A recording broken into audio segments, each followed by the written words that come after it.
सबसे बड़ा भक्त कौन? एक बार फिर देवर्षि नारद के मन में यह अभिमान पैदा हो गया कि वे ही भगवान विष्णु के सबसे बड़े भक्त हैं। वे सोचने लगे, मैं रात दिन भगवान विष्णु का गुणगान करता हूँ, फिर इस संसार में मुझसे बड़ा भक्त और कौन हो सकता है। किंतु पता नहीं श्रीहरि मुझे ऐसा समझते हैं या नहीं।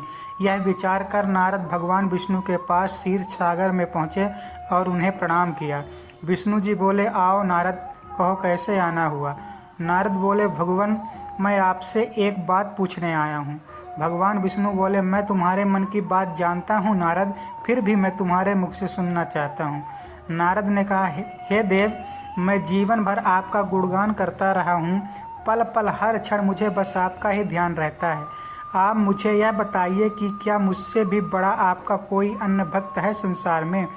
भगवान विष्णु समझ तो पहले ही गए थे कि नारद को अपनी भक्ति पर अभिमान पैदा हो गया है, किंतु अपने मन की बात छुपाकर वो बोले, नारद, इस प्रश्न के लिए तो तुम्हें मेरे साथ मृत्युलोक चलना पड़ेगा। नारद बोले, ठीक है भगवान, मैं मृत्युलोक चलने के लिए तैयार हूँ। भगवान विष्णु नारद को लेकर मृत्युलोक चल पड़े। धरती पर पहुंचकर दोनों ने किसान का भेष धारण किया और एक गांव के किनारे बनी एक झोपड़ी की ओर चल पड़े। विष्णु बोले, नारद, मेरा एक बहुत बड़ा भक्त यहाँ इस कुटिया में रहता है। आश्चर्य है, क्या मुझसे बढ़कर भी किसी की भक्ति हो सकती है। नारद के मुख से निकला, क्या वह भी मेरी तरह आपका ध्यान लगाए रहता है। आओ स्वयं ही जान लोगे, विष्णु ने कहा और उस कुटिया की ओर बढ़ गए। किसान उस समय कुटिया के बाहर अपनी गाय को बांध रहा था। उसके मुख से हरी हरी गोविंद का स्वर निकल रहा था। किसान भेषधारी विष्णु ने उसके निकट जाकर नारायण नारायण कहा तो किसान ने बिनती स्वर में पूछा, आप कहाँ से आए हैं। भद्र, मेरे लिए कोई सेवा हो तो निसंकोच बताइए। किसान भेषधारी भगवान विष्णु ने कहा, हम नगर जा रहे हैं, पर अंधेरा घिरने लगा है, वन में जंगली पशुओं का डर है, इसलिए रात भर आश्रय चाहते हैं। किसान ने प्रसन्न भाव से कहा, मेरी कुटिया में आपका स्वागत है भद्र, और जो रूखा सूखा घर में है आपके लिए हाजिर है। भगवान ने मुझे आप लोगों की सेवा करने का अवसर दिया है, बड़ी कृपा हुई उनकी। बाहर दलान में एक खटिया पर दोनों को बिठाकर किसान अंदर गया और अपनी पत्नी से कहा, देवी, दो अतिथि आए हैं। किसान की पत्नी उस समय अपने बच्चों को भोजन परोस रही थी। धीरे से आटे का बर्तन दिखाती हुई बोली, घर में इतना सा ही आटा है और ये बच्चे और भोजन मांग रहे हैं। किसान बोला, कोई बात नहीं, हम अतिथियों को भर पेट भोजन कराएंगे, तुम बच्चों को आज कांजी बनाकर पिला देना। नारद और भगवान विष्णु ने उन दोनों का सारा वार्तालाप सुना, फिर भी परीक्षा के लिए भोजन की थाली पर बैठ गए।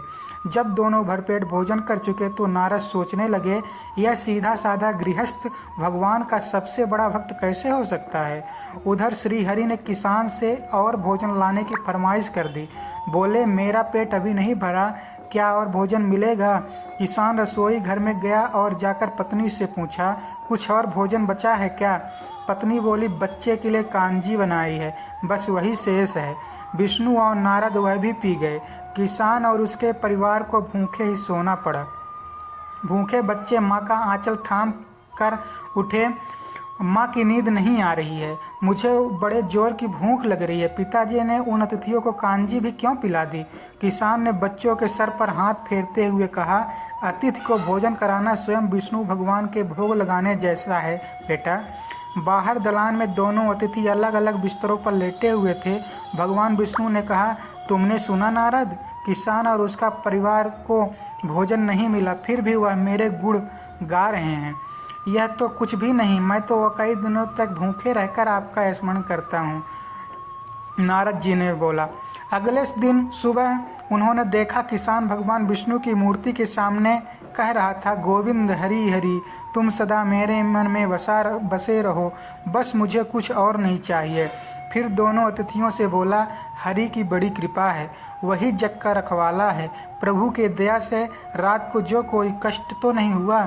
जब तक आपका जी चाहे तब तक आप दोनों यहाँ रहें, मैं खेत पर जा रहा हूँ।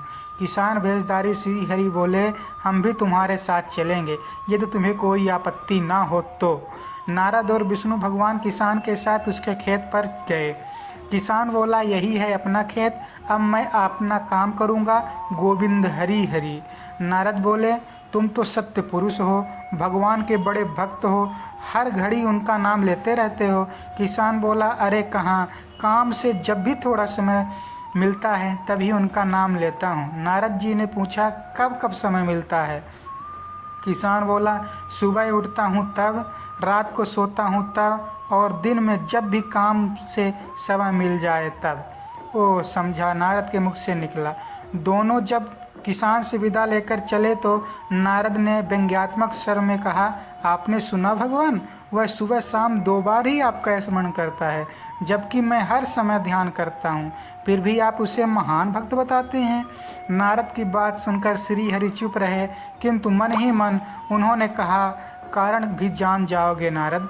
विष्णु ने एक कलश को तेल से लबालब भरकर नारद को दे दिया और बोले, नारद, इसे अपने सिर पर रखकर बिना हाथ लगाए सामने वाली पहाड़ी तक ले चलो।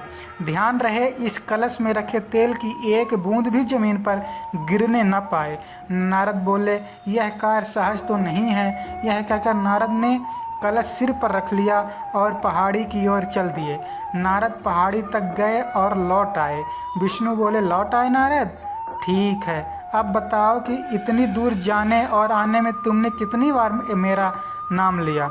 नारद बोले, एक बार भी नहीं भगवान। करता भी कैसे? मेरा तो सारा ध्यान तो तेल और कलश की तरफ लगा हुआ था। श्री हरि बोले, तब तुम ही सोचो, वह किसान दिन भर कठिन परिश्रम करता है, फिर भी 2-4 बार मेरा स्मरण जरूर करता है, और तुम एक बार भी मेरा स्मरण नहीं कर पाए। विष्णु की बात सुनकर नारद के अंतर्चक्षु खुल गए। वह श्री हरि के चरणों में गिरकर बोले, मान गया प्रभु, जो संसार के झंझटों में रहकर भी आपका स्मरण करते हैं वही सबसे बड़ा